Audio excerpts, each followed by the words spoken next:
Jesenkana akwadde mu ttawuni ya Iganga oluvannyuma lw'abantu okukubira endulu eri poliisi nti yabajjako ensimbi ng'abasuubiza okubawola. Ono kigambibwa nti yateekawo kampuni ewola ensimbi eya King Microfinance Limited mu kitundu ekiyitibwa Nakavule mu disitulikiti ya Iganga. Kyokka okufuna ensimbi zino kitegeerekese nti oli yali alina okusooka okuwaayo emitwalo 15 ng'omusingo. Abandi babaire bayombanga nga babeeyo babuseeyi bona bakuba twamusasulako obedde nga tusigayiza balansi ye nkatuwa nga yavako bawoyenda emitwalo 5 obedde emitwalo 8.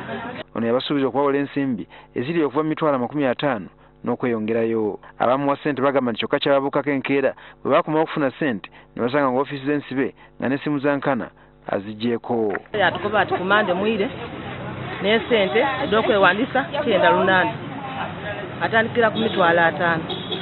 Twamubuuza tuweeko ebinankani biraga bituuki yatuleetera foomu. Ono kino kyokka si ekimuvunaanibwa wabula agambibwa okuba nga n'abakozi bennyini be yeewandiikira yabasaba emitwalo 40 buli omu okusobola okubasuumusa amadaala. Yankoba ati ali kwenda waliwo ebifo 2 ebinene ebya General Secretary n'obwa manager. Nze namukoba nti okusinziira ku gundi yange ku experience yange tusobola akola bwa manager.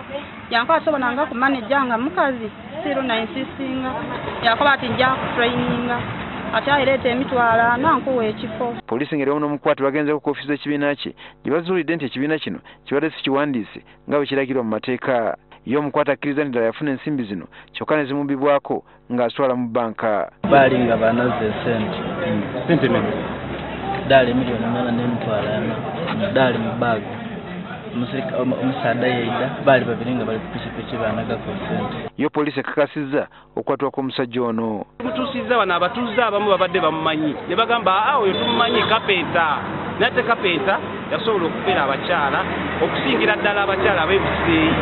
Poliisi egamba nti ono agenda kutwala mu kkooti avunaanibwa omusango gw'okuggyako abantu ensimbi mu ngeri y'olukujjukujju.